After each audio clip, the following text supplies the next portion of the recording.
talk about your client journey. So your process, do you have a process in place? Process is really important to have when you have a business, when you have a nonprofit, even at your home. But let's focus on having a process for your business. This is can happen, like what process you have in place if you walk your client journey. So when you get a client, what's their experience? How do you get the client first? Like, do you use social media? Do you have a store and they walk in? Do you just have maybe cold email? Whatever the process you do to get the clients in the door, that's where their journey will start. Then after that, you're gonna do the intake. The intake can be introducing your store, or you can, if you are a service-based business, then you're going to ask them the questions to know how you can better serve them. What do they really need? They might come to you thinking they need something, but in reality, they need something else. You are the professional. They don't know what you have in place for them. What could you help them with? They want the end result. This is what you want to ask them what they want.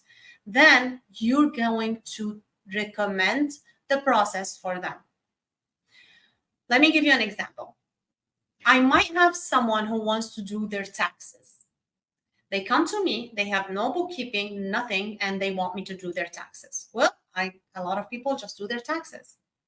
Well, for me, I don't do that, because in order to have a great, correct taxes, I need to ask them for their bookkeeping. If they don't have their bookkeeping, I need to tell them they need to do their bookkeeping. If they don't want to do that, then I recommend another option, which is not going to deliver the same results. But I have to tell them what they need. They're not going to know, because I am the professional. I am in this business. It might seem easy to me and everyone have to know this, but the reality is no. I don't know what I need to do to get a website, for example, like the design for the website, the branding. So when I went to do my branding with my branding consultant, which you're going to see her on the show very soon, so hold on and look forward to see her on the show.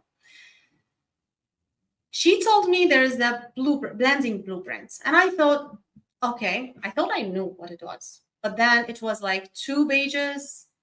And I was so upset when she delivered that to me. I was like, I did not expect this. I thought like I'll be able to do a website. I would be able to have a social media plan. But then she explained it to me. Apparently she explained it to me before, but it just because I did not have any prior knowledge, I did not know what to expect. So she explained it to me again, and she told me what it is and how I use it. And from that blueprint, I was able to develop a website. I was able to have a direction for social media. So it worked very well, and I'm very grateful for her until this moment. So it's your job to explain what your client needs. Then this is the first thing, what you need. What you need to set expectation, and expect that your expectation is not understood as it should be. This is why you have to have things in writing.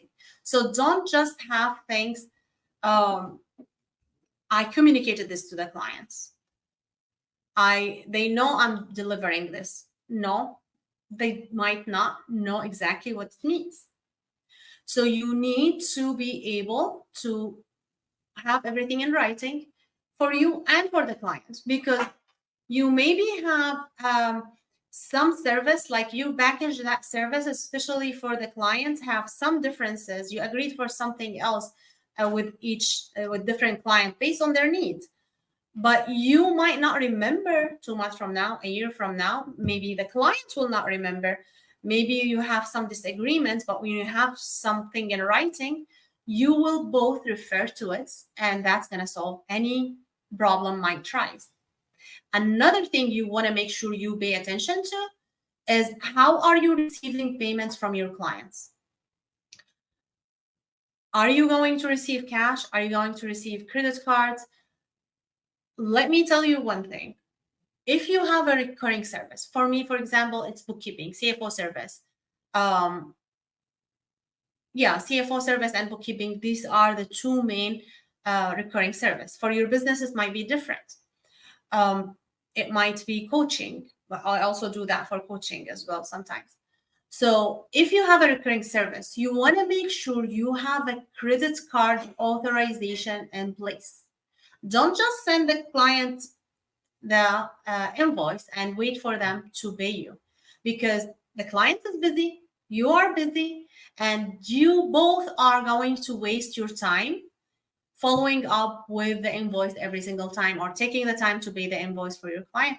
So it's gonna take time. That time can be better spent doing the service better, doing something else, recruiting more clients, working on something in your business. For your clients, they can work on their business and they can take this worried behind, they can put it behind them and they just focus on the business, focus on planning, focus on recruiting clients instead of worrying, oh, okay, let me pay the invoice for Noura this month. I didn't pay it yet. Why do you have to do that? Just do it as a recurring invoice, have a credit card authorization. This way, if your clients had to travel and did not have access to the internet, maybe they are busy, they're not checking their email, you have everything in place and you are getting paid and you are delivering the service. So they don't have to wait until you get paid and they maybe get back to the country and now they have access to the internet and now they can pay you and you can do the service. So these are very important in order to know what the client journey look like. And also for offboarding, what's your offboarding gonna look like? When are you done with the client? How does it look like? Your deliverable, how does it look like? You need to set expectation. You need to make sure like how you do this business, what how you are receiving payment, everything. You have to have all the process in place. Let me tell you, even though you might be a small business, you want to act like a big corporation. Even you are not there, you might get there, even if you're not planning to get there. But why should you have small business problem? Just because you don't have a system, you have a lack of process, lack of system. That's why you are wasting your time now. So don't waste your time with trying to figure out the process every time. You might have to update the process every now and then. That's fine. With every client, you're learning something new, which is totally fine. And you should expect that. You're going to learn every day something new. That's okay. And as you learn, you'll update your process. And as you hire people, there's something in place already they can start with in order to have for your client to have the same experience. So these are very, very important stuff for your business, very important for you to know how to deal with. So I want you to keep that in mind. Make sure you have a process, make sure you have put yourself on your client shoes and see what do they expect. Just pretend you're taking your service. What should you expect? And this is the best way to know how to deal with it.